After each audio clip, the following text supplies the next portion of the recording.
Hey everyone, welcome back to Rally Caps. It's a podcast for artists, entrepreneurs, and everybody in between.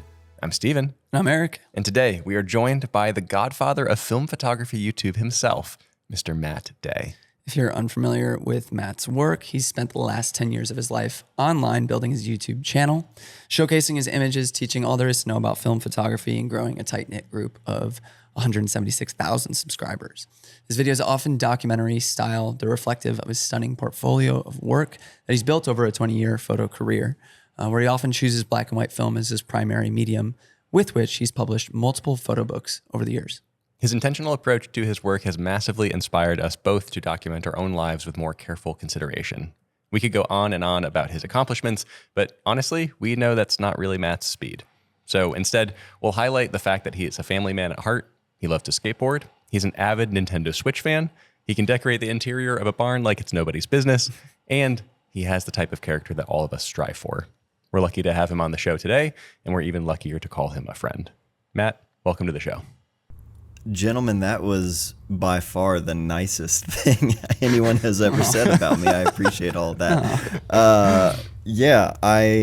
I'm grateful to be here.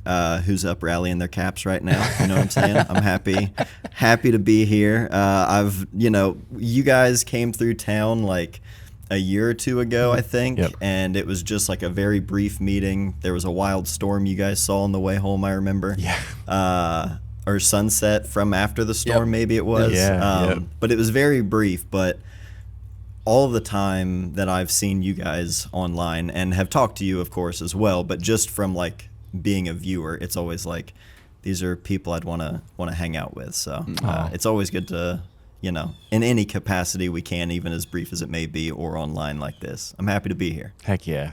We're honored to have you, man. Thanks, man. It was pretty crazy to see you for like 10 minutes in a hospital parking You lot. have no idea how much of like a boon to our souls that was, because so awesome. you're remembering that correctly. We had just seen a storm, and it was like a hurricane like level storm. Oh, 'cause that was- we we were were in North driving from Carolina. Chicago to North Carolina to photograph a wedding because our flights got canceled, and that was a very last minute, unexpected 14-hour drive both ways with a 10-hour wedding day sandwiched between those 2 days.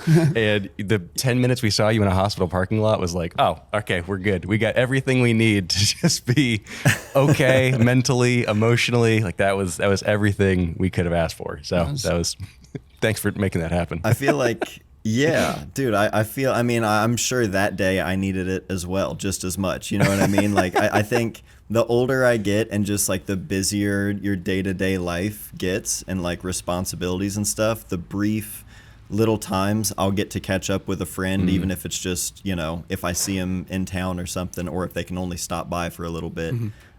Just those little breaks like that, just to connect with other people, man. That's what you need. Yeah, absolutely. I've noticed that actually in your work too, because you've been sharing portraits and almost like kind of as a joke, but also kind of seriously. You're like, oh, when someone comes by the barn, it means they get a portrait kind of thing. It's just like a fun little like, I'm just passing through, but we'll get a photo and to kind of make something out of this moment. Yeah. I mean, I feel like that's always been something that, if it's someone coming to visit the house, friends coming and staying or something, or just meeting people, just for coffee or something, if I have the time and I can just bring something with me, I usually have a camera with me, but I like having some sort of like kind of consistent thing kind of framed around it. So growing up, when I was in high school, it was always like a Polaroid portrait so that I could have a wall in my room that I would just do like a grid of portraits of friends, people at school, random, like just whoever, you know what I mean? And I've always liked that. And I feel like with this, having a space like this, like I've got a couple of backdrops that I've got hanging from the ceiling that I can just drop down when I want to have something set up, or we can just go out behind the barn and it's just field and trees. Like it's perfect. So yeah, anytime now people come over, and it's much easier now if I'm out here during the day, or at least during the school day, and someone says, hey, are you free? Even if I'm working on something, it's like, yeah, just come hang out for a bit, I'm excited about just creating this space as like what it's going to serve for me and my friends here, like that are actually around in person, not just the space it's going to serve as like creating videos for the online community, that kind of thing. Heck yeah. I love, one of your most recent posts, your friend Rich, you're like, Rich outside the barn 20 minutes ago. Like, I love that. Yeah, dude. It was like I had a moment of like, this is what Instagram used to be like. Yeah. Like, Yeah. I didn't think about anything. It was just like, oh, I shot this photo. You know, typically it would be like, I shot this yesterday and then I got home and developed the film, and this morning I scanned it and now I can share it. But like, that's how real time I used to share stuff like a decade ago on Instagram. Yeah. And that was fun. Like, I don't have fun on social media. I haven't in a long time. Yeah. I'm trying to like, you know, work against that. Last night I made a reel because I was about to just post like 10 photos in a slide or a carousel or whatever from using that Hasselblad over the last couple of months. And I was like, as painful as it is for me to like cram a X-pan aspect ratio in a vertical reel, you know, it's just like, this is not where photos are supposed to go. It goes against everything in my like, not just like belief. It's just like what did you say at the beginning? Old dog, new tricks. Yeah. It doesn't work for me that well. So it's like, I don't know, dude. For whatever reason, I was like, you know what? I've got a handful of photos. I'll just take a little bit of time to edit something, put together a reel. I was going to do it on my phone, didn't know what app to use, and everything was like, you just got to create an account. And I'm like, I'm not doing that. So yeah. Anyway, I'm trying to have more fun with social media and just not be as so like overwhelmed by it, I guess. Yeah. I think that's the biggest thing is like, I just look at everything that's out there, all of the different platforms and algorithms and bots, you know what I mean? Like, what's even an actual account and what's just, I don't know. So I've put off a lot of that kind of stuff. Yeah. But last night I put one together because I was like, as painful as it is every time I upload a reel, which isn't very often, Instagram's like, whoa, look at this guy. Where's he been? You know what I mean? It's like YouTube Studio. If I do a gear video, they're just like, boys, he's back. We're in there, you know? If I'm talking about like, I don't know, stuff that I'm excited about or photo books, it's just like, you know, YouTube Studio is not as stoked. It's not as like, keep it up. You know what I mean? Yeah. Yeah. YouTube Studio is a pretty vocal critic. Yeah. Yeah. I don't like that 100%. guy. Yeah. Yeah. He's kind of mean sometimes. No. Well, Yeah. Steven wrote a question about you celebrating 10 years on YouTube, which we'll get to in a second. But a precursor question I had to that is, I believe you made a video, it was like January of 23, where you felt like you were ready to get back into YouTube. Could you just briefly describe what that year off felt like, which I assume that window was like January 22 or beginning of 22 through to that time? Yeah. So the context of that year, in 2021, October of 2021 was when my mom passed from cancer. And so when that happened, where we live now, she was living with her and my dad and my brother built in 2013 in the place that we live now. The eventual plan was, you know, they sort of built the house in a way that they had their side of the house, he had his side of the house. He's a quadriplegic. I don't think I mentioned that. He's a quadriplegic. It's my older brother. His accident he was attacked by a bull on a farm. That was 20 years ago. Yeah. So that was 20 years ago when he was 17. Wow. So they sort of built this house with the idea in mind that eventually, after my mom and dad had passed, Molly and I could move in here with, you know, our kids, and we could be here to care for him. We didn't think it would happen we thought it was much further down the road because they built in 2013.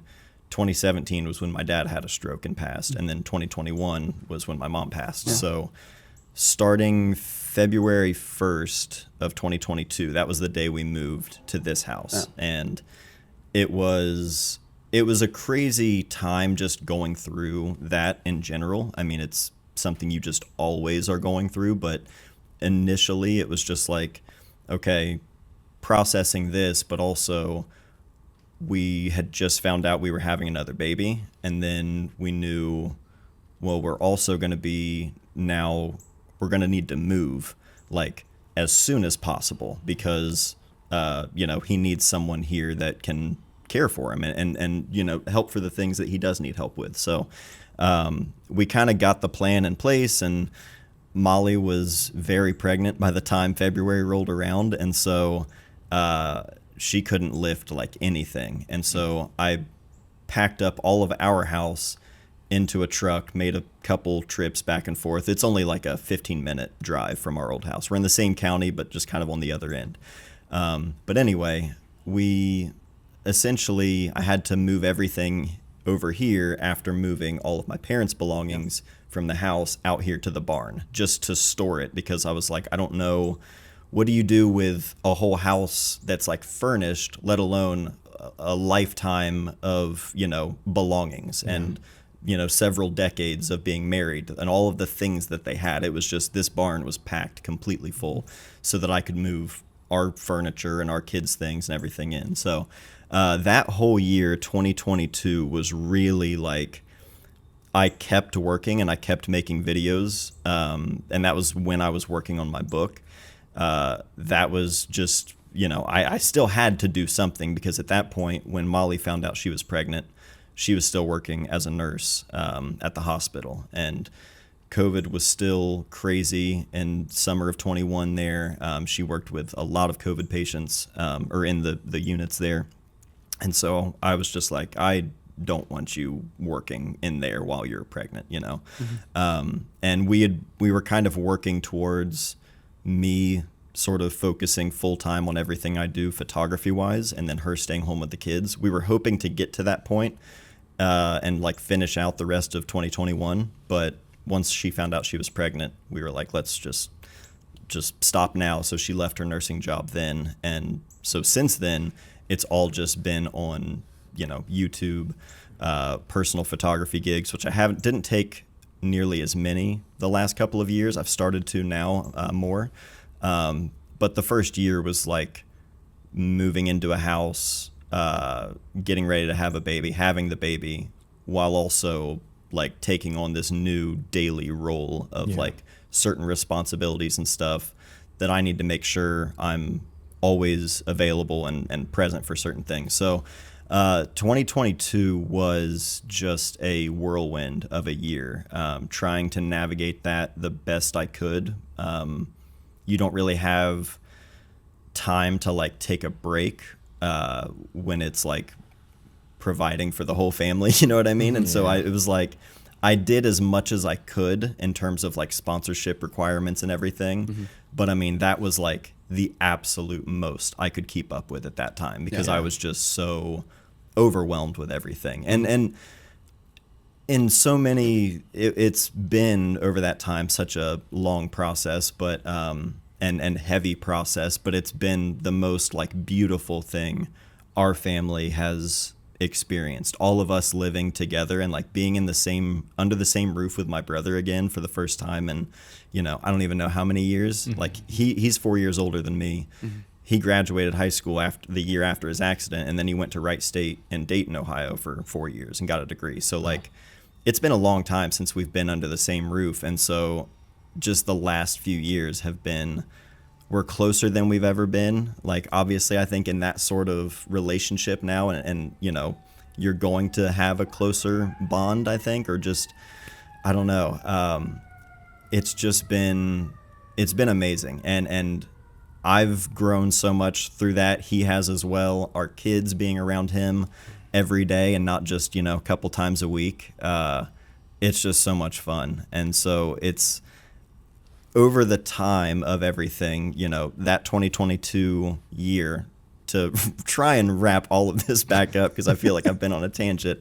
That 2022 year was really just like, I didn't even have the capacity to think about what am I going to do with my channel. That it was just like I was trying to just keep up month to month with sharing whatever I realistically could without just like phoning it in. You know what I mean? I tried to just be as honest with myself about what I wanted to share and how I could share it and the amount I could share.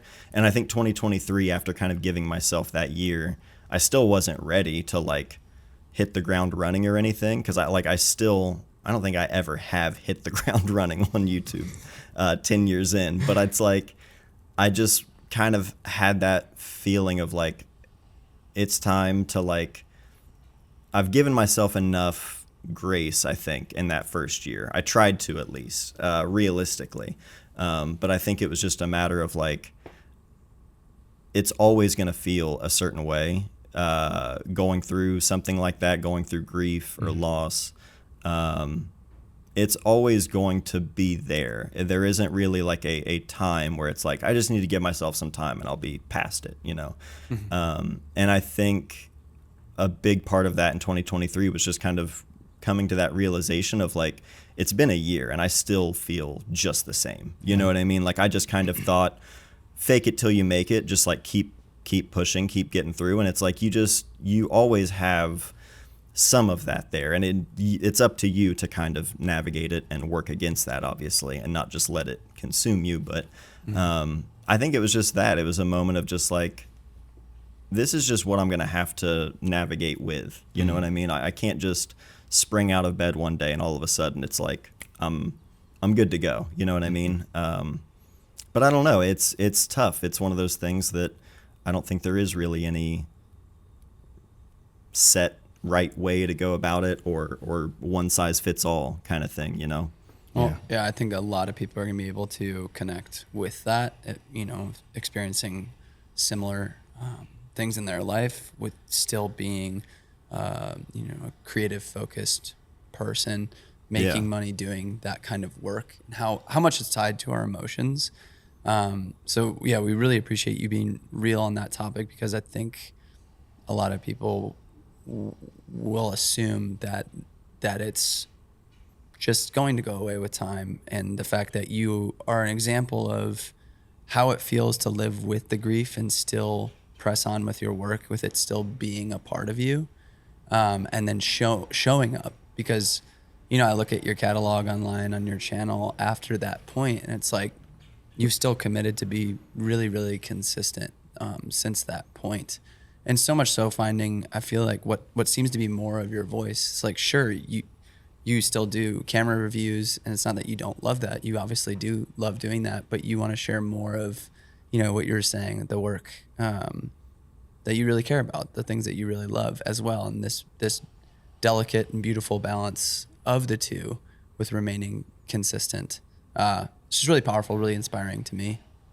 Thanks for sharing it. I appreciate that. Yeah, I really appreciate that. You know, consistency for me, I feel like has changed so much in terms of like what is consistent for me with YouTube. Is it consistent topics? Is it consistent style or feel of the video, the way it's edited or filmed or whatever? But I think like over 10 years still doing it, I've tried to just chalk it up to like, I'm still doing it at least. You know what I mean? Because at a certain point I got so hung up on like, I want everything, like you guys have such a clean, consistent look to everything you guys do, whether it's individually or the things that you work on together.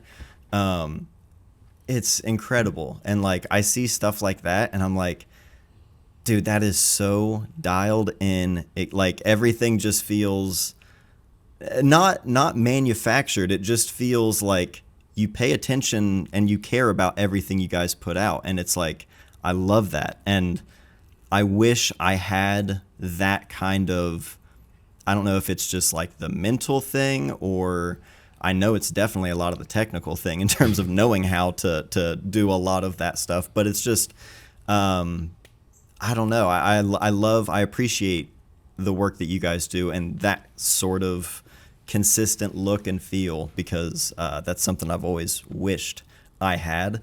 But I've recently tried to just embrace like, it's never like it's just, I don't know. I don't think it's me enough. I feel like I have to let go of that because I I don't know, I'm a perfectionist with stuff. So like most of the things I make, YouTube or photo wise, like I think I like it when I share it, you know, and then I don't know, or at least I convince myself enough to share it at the time. But Yeah.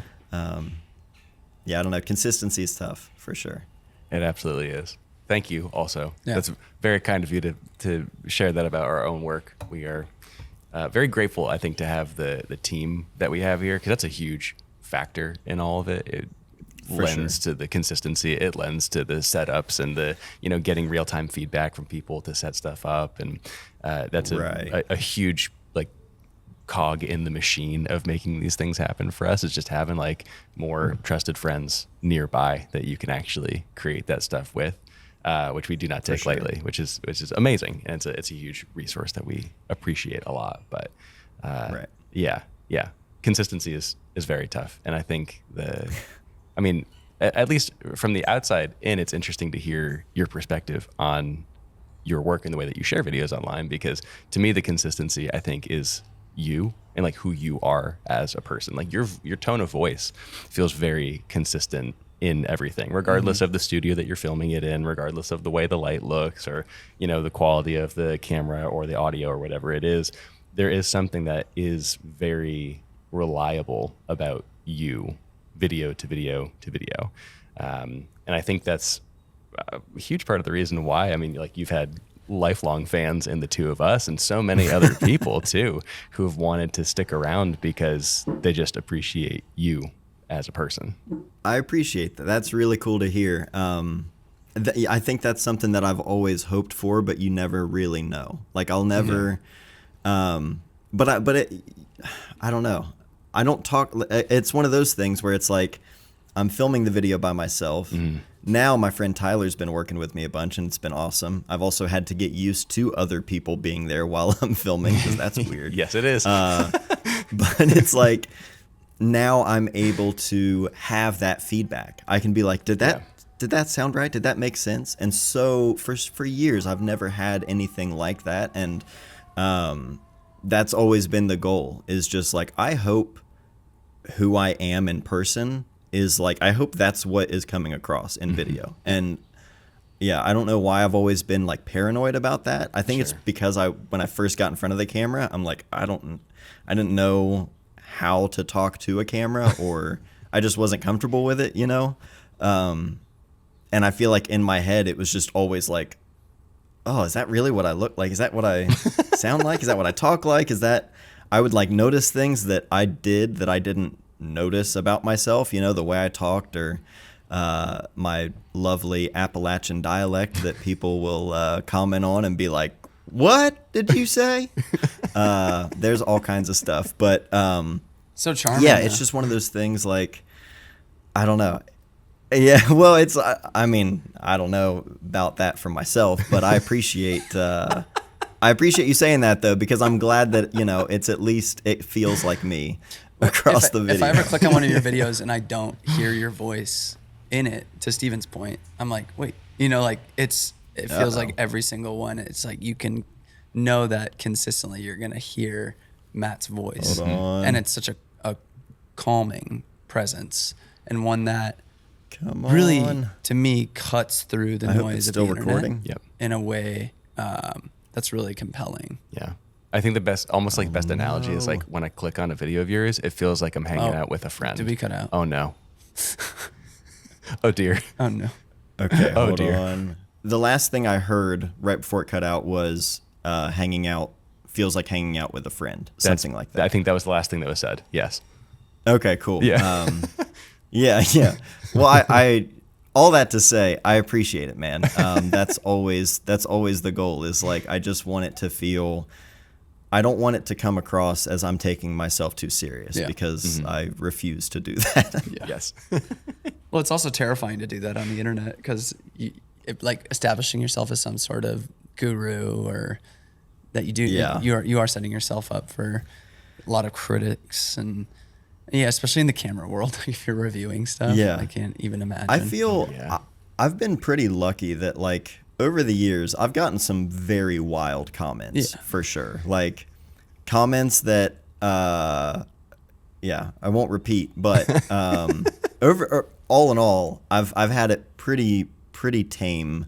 You know, I've been lucky because I've seen people just get ripped apart in the comments, and I'm like, I don't know. I mean, you got to have thick skin, you know, regardless, but I feel like I'm pretty lucky.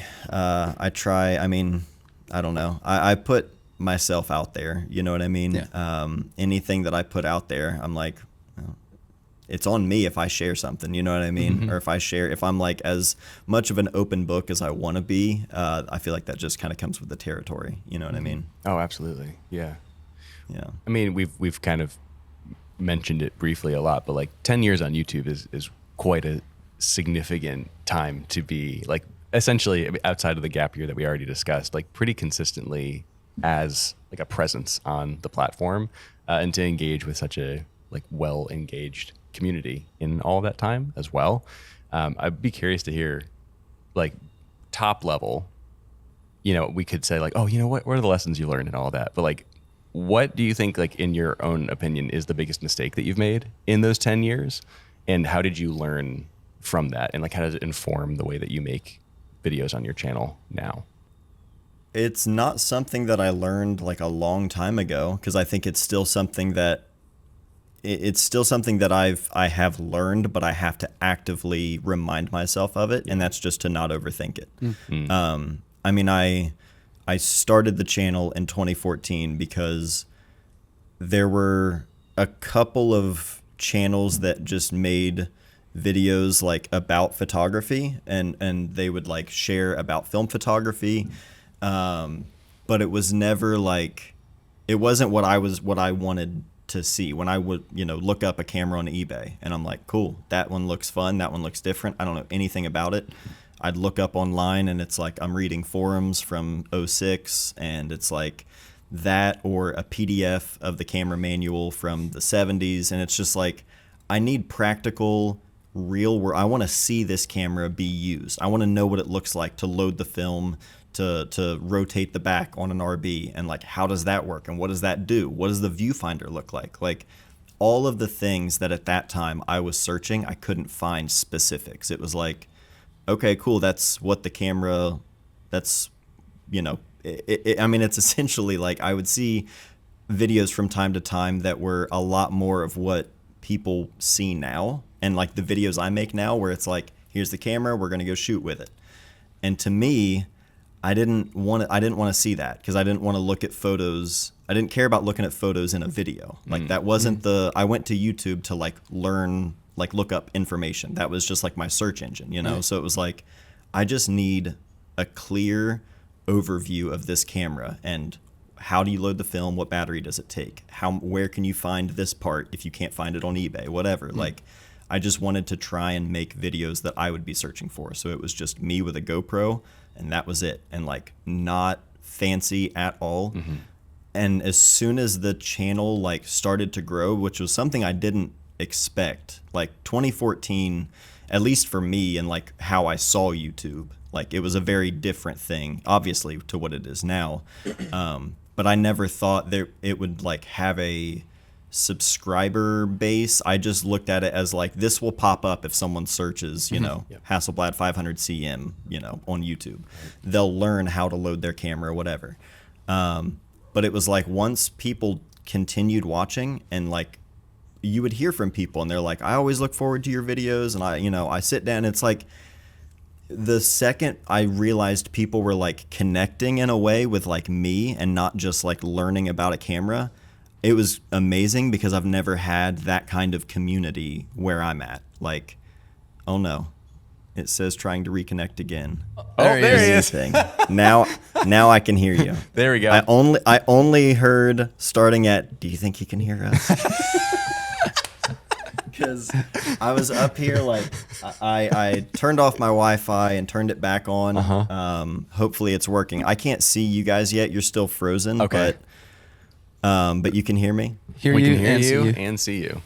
You and see me. Okay, beautiful. Both. All right, I'm gonna try to finish that sentence before or that thought before it cuts out again. But essentially, having people that I could actually talk to on a regular basis and interact with on a regular basis about photography was exciting. But at the same time, I immediately started thinking like, oh, this is actually like becoming a thing, and I didn't intend it to become a thing, but it's really fun, and I don't want to like mess this up because like this is such a cool, like I never expected to be able to do anything with YouTube, let alone it eventually becoming like a full-time just sort of focus, you know? And so at a certain point early on, I immediately started just overthinking things. And I think I had a hard time if I was like misunderstood, where I didn't clearly communicate what I was trying to say, and someone would think, you know, they would read that, and it would never be anything like serious or like about an argument, but people would be confused. And I'm like, I don't want people, like that's the last thing I want. I want to try to like help people learn this stuff so that they can do the exact same thing I'm doing. You know what I mean? I wanted to be a teacher before I got into photography, and I feel like that has something, like there's something in that like I like helping people figure something out, or at least just figure out how to do it with the tools that they've got available. So I think that early on really bugged me, because I was like, I started overthinking every single thing I said, and like almost in real time thinking, how would someone interpret that? How can I make that more clear? Or is that worth sharing? Should I not? Is that too? And it's like, I just immediately started getting way too restrictive and like real time editing myself, rather than just letting myself be me and like worry about it later. Like just get everything out and put it together later in my head. And I still have to like remind myself to like let go, just talk, talk as if it's someone actually sitting there. Because if it's someone actually sitting there and I get that real time feedback and I know that they're on track with me and like it's making sense, I don't second guess it. I don't question it. I just go, you know what I mean? But without that feedback, I get really in my head, and I have horrible OCD and anxiety as well. But my OCD especially like is what really latches onto that kind of stuff, and I just drives me nuts. But that's something that I think early on, if I tell anyone, I mean, I tell people that all the time.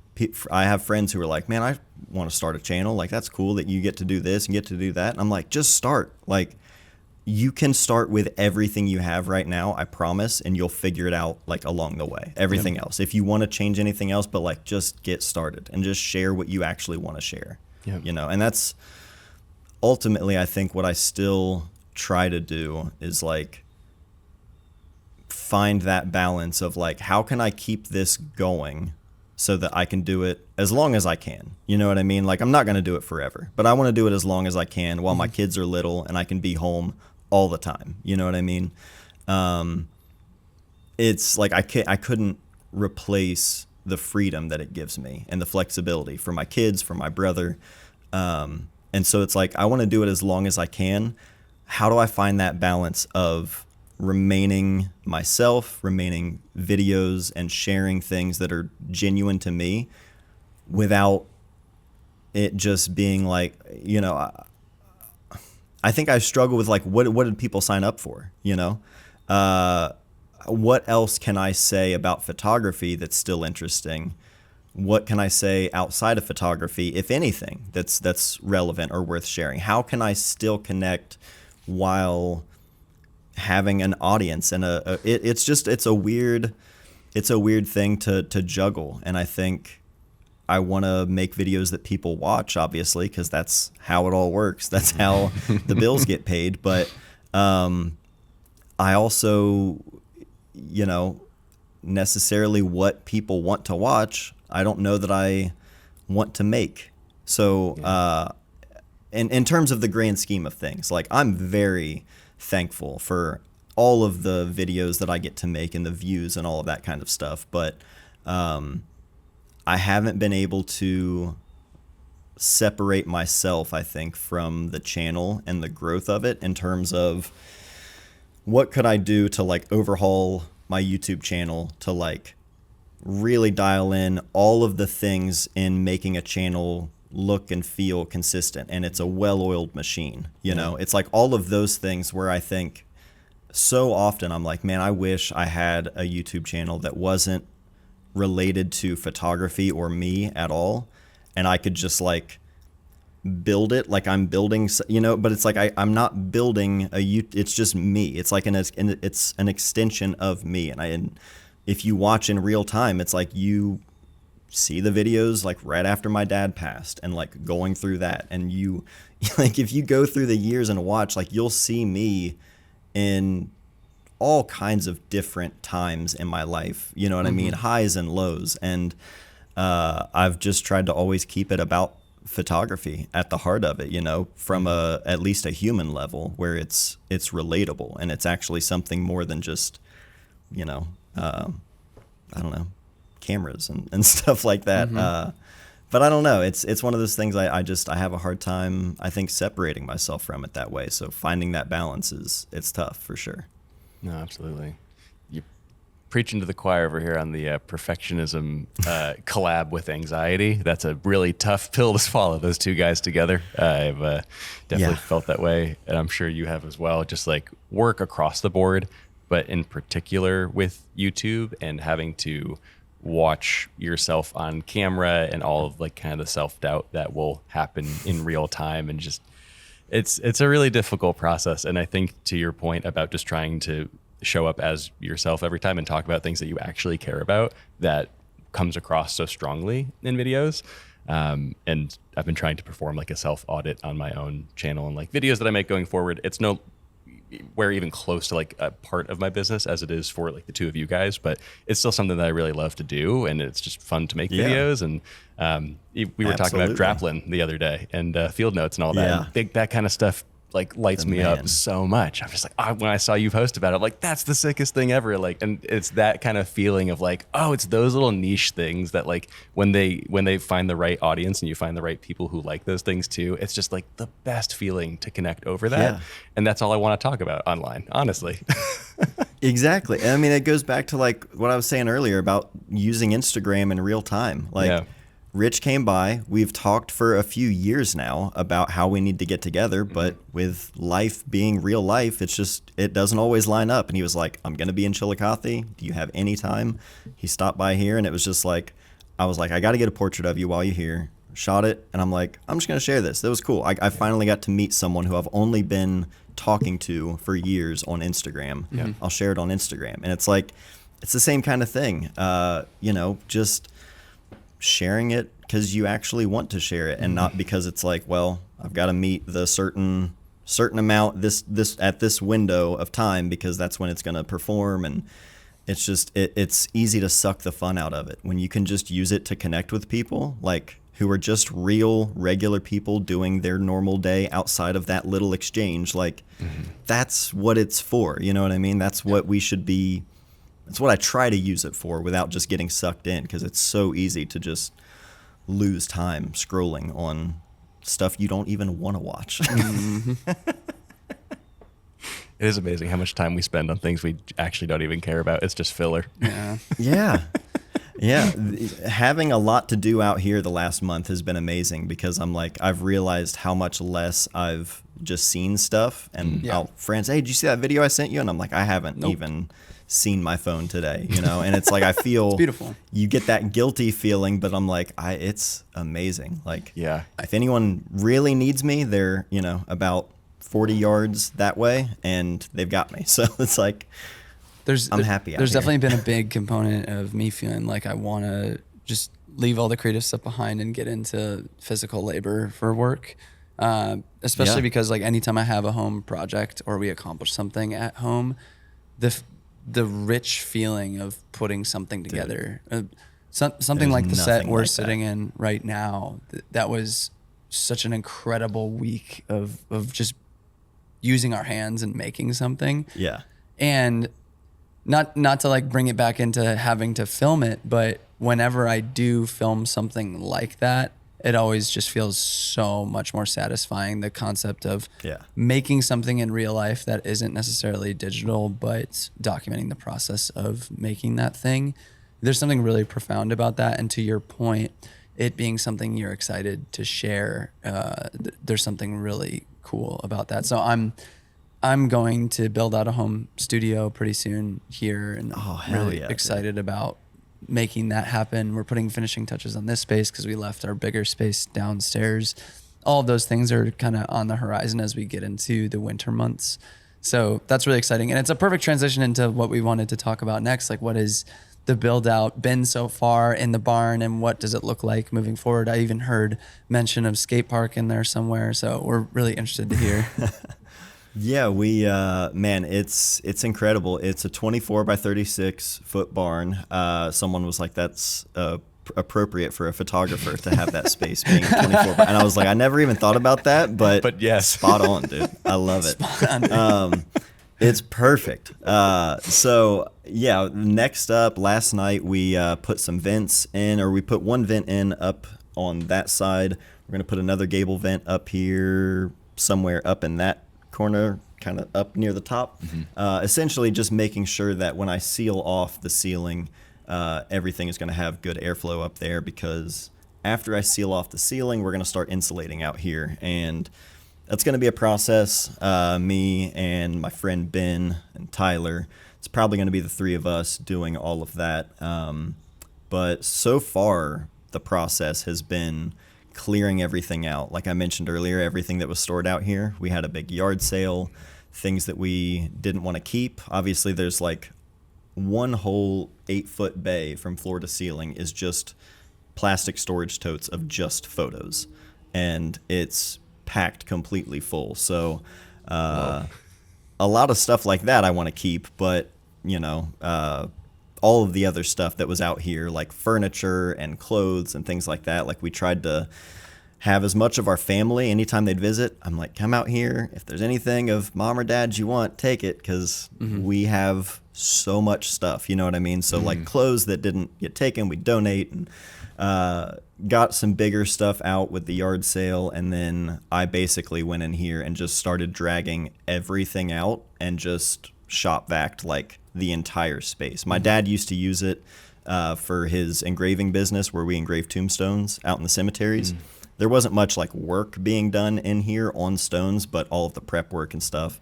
But it just sat with everything. I mean, I couldn't step in without pulling stuff out of the barn for like 2 years. Right. It was insane. Jeez.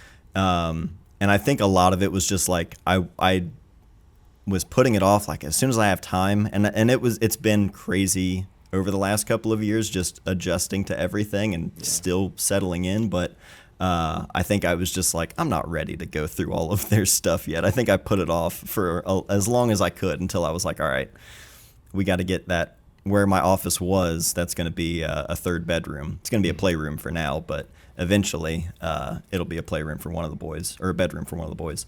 But brought everything out, cleaned it all out, and just started organizing things. We've got shelves my dad built out here, which are amazing and very, very structurally sound. But if I want to insulate that wall the way I think I'm going to, pretty sure I'm going to have to pull like a whole wall, the 36-foot wall here of shelves that are anchored to the girts in the barn. I've got to pull all of those off in order to insulate it, and I'm probably going to end up having to rebuild new shelves, because it's just not going to work once we insulate everything with the way it's set up right now. Multi-question situation here. Yes.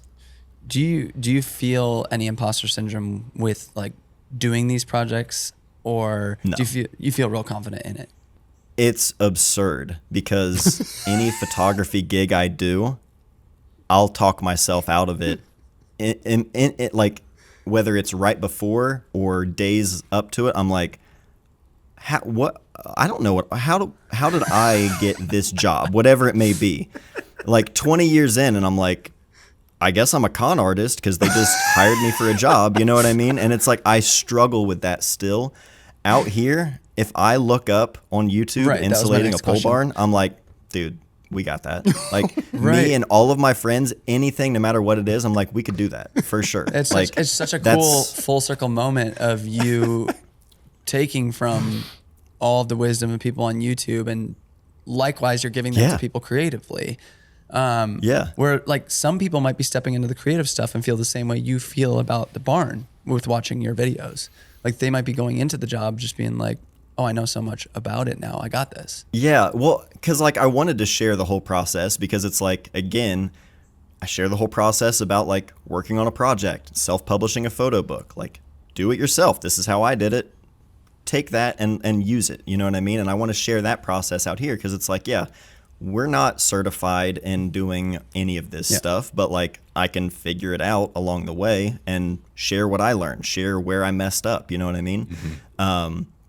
Yeah. And that's, I don't know, dude. It's funny because like I don't struggle with the imposter syndrome of like trying stuff like this and like learning, but it's like, it's not out of confidence or like, I don't even know how to describe it, because if I look at the work of someone who like came in here professionally to insulate this place and get everything up to, you know, exactly what I need, that to me, I put that on a higher regard than like me going and taking photos of something. You know what I mean? Mm. It's like, okay, I put pressure on myself for something that, you know, when I'm doing something like this, I'm like, yeah, it's fine, I'll figure it out. But if someone else did it, I'm like, damn, dude, good on you. Like, I still look at it as like, I'm just playing around. Like, I'm about to turn 34, and I'm somehow still lucky that like I get to just spend my time playing around with cameras and having fun. Yeah. Like, that's still how I view it, regardless of any like career, wedding photography, corporate photography, that kind of stuff. Yeah. It's still just like, dude, I've worked other jobs, you know what I mean? Like, I know what else I could be doing instead of this. Like, I'm lucky that I get to do this kind of thing and still enjoy it. You know what I mean? I don't know. I have a lot of respect for people who, especially people who pursue it in their free time. And it's like, yeah, this isn't I work a regular job, 9 to 5, whatever. It pays the bills. I don't think about it outside of that. There are so many days where I'm like, dude, that sounds incredible. Yeah. Mm-hmm. You know what I mean? But I have to like always keep that perspective of like, I've worked other jobs before. Like, you know, it's not terrible. It's not like I was miserable, but it's like, I'm grateful that I get to do what I do, no matter what it looks like. If I have a camera involved, photography involved, I'm pretty lucky, you know? Agreed. Yeah. Yes. So much so. It is very easy, I think, to take for granted how awesome it is, like what we get to do. Yeah. You know, we'll often get kind of hit with all the downsides, the issues, the cons, like all these different things. But like you said, at the end of the day, it's kind of crazy that we do get to do something for a living that kind of feels just like playing around to a certain extent. Yeah. And get to just like chase those different curiosities and those different artistic urges and leanings and just like actually indulge those things, because that is what our careers are based around. And that's just like a crazy, like, I'm laughing as I say it because it's crazy, you know. It's just like, it's amazing that we get to do that. It is. Like, I mean, for years, Molly, you know, she'd come home, she worked nights at the hospital. Jeez, and like coming home at 7 a.m. and just going through hell, you know, with horrible situations, you know, just terrible things to have to witness just night after night. And I've just always thought like, yeah, I get to talk about photography, take pictures. Like I'm grand scheme of things, man, I'm very, very lucky. So what is the next like big, because you talked about installation and kind of the more logistics of getting the barn outfitted for the studio. Yeah. What would you say the next kind of studio related, whether that's lighting, you talked about consistency earlier, is there kind of a setup that you're kind of pursuing right now or experimenting with to make that process of actually creating videos just easier and more consistent? Yeah, for sure. I mean, as we've experienced just on this call, getting the internet and proper power ran out here is also next on the list. Yeah, for sure. Luckily, I do have a good friend, my man Carl. Shout out to Carl. He's the electrician, so he came out here and he was like, "Oh yeah, I can take care of this, no problem." So grateful for that. I don't have to tackle electrical. That's a little once you start getting to electrical, I'm like, I can replace some outlets and some lights. I don't know about running, getting into the breaker and getting all the new power ran out here. So once we get that, then everything will be essentially ready, because I'll have the temperature under control. Everything will be consistent. But I'll have more than enough space out here. You can kind of see back here, my friend Ben, he put together this bookshelf. I wanted to get my photo books out here, but I wanted a shelf that I can keep enclosed just for any dust and debris. So Ben built this shelf, and we're going to get some like a plexiglass doors on the front just to keep it nice and tight. But I think Ben is probably going to help me build some other stuff out here for storage, just for like studio lighting, that kind of equipment. Right now it's kind of scattered all over the place, but essentially having this space, I want to mount some lights up on the ceiling, so that way essentially no matter what angle I'm filming in, there's going to be enough light that it's going to be fine. Like this DJI Osmo Pocket 3, I'm using it as my camera right now for this. I just bought this a couple of weeks ago, and it's like, I've always been sort of a stickler about like, once the channel got to a certain point, I'm like, I want it to have at least this level of quality and this level of, and I focused a lot on that and prioritized that over just filming on the go, because I couldn't control everything on the go. You know what I mean? And something as simple as this, where I can just turn it on, it's good enough. I'm finding that threshold for myself where it's like, it's good enough, just turn it on and start doing something. You know what I mean? So I've used that over the last couple of weeks, and I really am finding a groove with that I'm super excited about. It only took me about 10 years, but once I get that, all the lighting in here, everything good to go, then it's like, no matter what I'm working on in here, if it's not specifically like one video that I'm filming talking about a camera or a specific topic, a lot more of the in-between stuff and just sharing behind the scenes, I guess, and like the in-between kind of stuff. I've been sharing more of that over the last few months, and I personally get a lot out of it, and the feedback from everybody was really positive. I've always been, imposter syndrome. Nobody wants to watch this. Like any video I publish, I'm like, who is actually going to watch this thing? Working against that and just sharing like in between, where I can actually talk to the people more than just, on the main videos or whatever, where it's just about, that sort of relationship, I guess, or presented that way. I don't know. I've just had a lot more fun with that, and just trying to, I guess, use YouTube more like it used to be used in that way, similar to the whole Instagram thing, where it's like, I'm just going to make videos and just share and just be present there with the people. So, in here, that's going to be the ideal, or that's the idea behind it.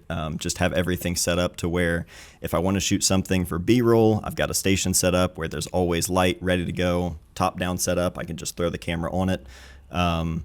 Efficiency, that's the goal. That's like, I want to have everything in here as organized as I can, so that no matter what it is I'm working on, it's ready to go.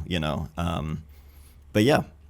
Just have a place to be creative, the space to like shoot more portrait stuff, shoot more studio stuff. I'm super excited about it. And especially outside as well, like outdoor portraits, indoor portraits, it works really well for this spot. So I'm stoked for it.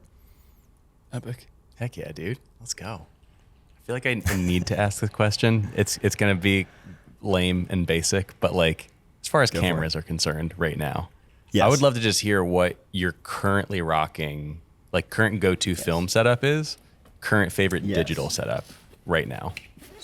So right now, really the only, aside from my Polaroid, the i2, the M6 is still really the only film camera I'm using right now. Cool. I have a couple other ones, but on a regular use case, not just for a different, shooting something different or shooting something for a video. If I'm just going to leave the house with a camera, it'll be the M6. And then digital camera It was, there goes the lens hood. It was the M11. Okay. It's the X2D right Okay. now, which I just got a couple of months ago. I have had so much fun with this camera. I got it from Hasselblad in exchange for a video. It was a sponsored thing, so I didn't spend my money on this camera, but again, perks of the job, the fact that I get to play with this thing because of my job, still doesn't make sense to me, but I've been using it for a couple of months now, and it's a lot of fun. It's a lot of camera, but yeah, it's a lot of fun. Yeah, so those are the two that I've mainly been using just for like personal use. But for work, I've been doing the last few years. I've done a lot of portrait work for my daughter's school. She goes to a school for kids with developmental disabilities, and so the first year I went in and they didn't have like a photographer come and take photos of the students and the staff and everything for their yearbook because they just didn't really have anyone who was, I guess, equipped or comfortable enough to do that sort of thing, just because a lot of the kids require a lot of extra care, and so they can't just, all right, sit here and smile, So I volunteered the first year and did that, and it was amazing, and did it again the following year and then the following year. And I've just gotten, getting to be involved with my daughter's school and spending more time with her, she's glued to me at all times as it is, but obviously that's great. But just being around everyone there at that school who from speaking from our experience specifically, Nora's 9, and she's autistic and she has a pretty significant developmental disability, and communication is limited, and there are challenges for her every day that you wouldn't think of unless you saw it in front of you, and just seeing the difference in her that everyone in that school made just the first year in her life, and being around them and being around all the students, it was just I want to be involved more, what I mean? And so this year I started doing more actual scheduled things where each month any events that they have going on, whether it be at the school or different events that they do with the community, just being there and documenting it so that they have this library that they can show all of the things that they do for the community. And it's just been the most fulfilling thing ever. It's so much fun. And lately for that, I've been using the Nikon Z8. It's currently a loaner from KEH. I haven't bought it, but I'm renting it, borrowing it right now, because that might be what I end up picking up just for that work kind of stuff. Yeah. Just something reliable, super reliable autofocus. A lot of the kids, they'll have involuntary movements or something where they're not just sitting still, whether if they're rocking or moving around or not even necessarily engaging with me.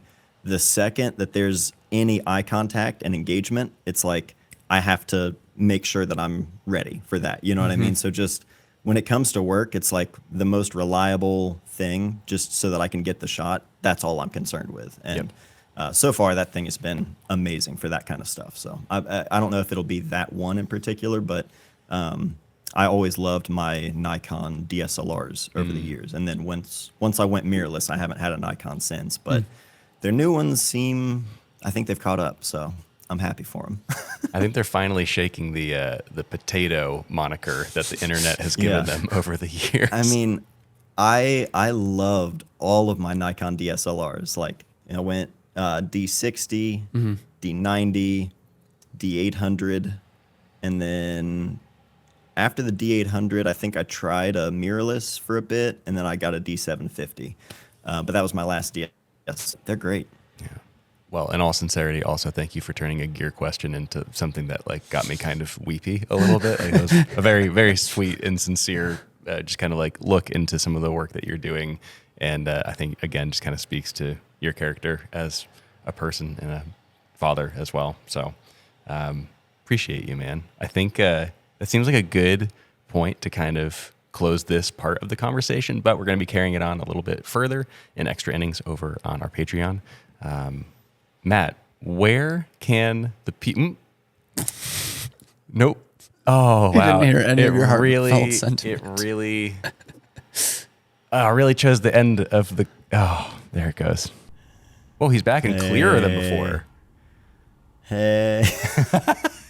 I'm clear? Oh, now it's a little... I wonder if it's... muddier. I can't tell. A little chunky? It should... I mean, it'll definitely have uploaded everything previously.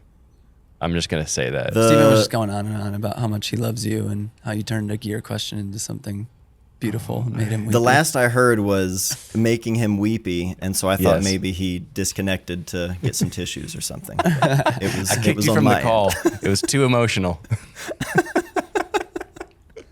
Out of line. Out of line. Well, despite technical difficulties, sincerely appreciate you a lot, Matt. Yes, the full uncut line was you turned a gear question into something very emotional and sincere and sweet. And that's hard for, I think, most people to do. Mm-hmm. So just a testament to your character, who you are as a person. And we're very grateful that we got to chat with you today for at least this part of Rally Caps. We'll do a little bit of an extended chat over in extra innings in a second. But before we move into that closing segment, Matt, where, if people are not already familiar with your work, can they find you online? Yes, you can find me on mattdayphoto.com or just on YouTube searching Matt Day, at mattdayphoto, elsewhere on Instagram. But yeah, mattdayphoto.com. That'll get you everywhere. Heck yeah. Awesome, man. Thanks to all of you for checking out this episode with Matt. If you're new to the Rally Caps team or you've been around for a long time, we appreciate you either way. If you have a second, please leave a rating or review on Spotify, Apple Podcasts. And if you're watching this episode on YouTube right now, feel free to subscribe to the channel so you can be notified about all the episodes that we have coming out in the future, like this one with Matt. We love you. Love you, man. I love you guys. Thank you so much for having me. Appreciate you, dude. We'll see y'all next week. Peace.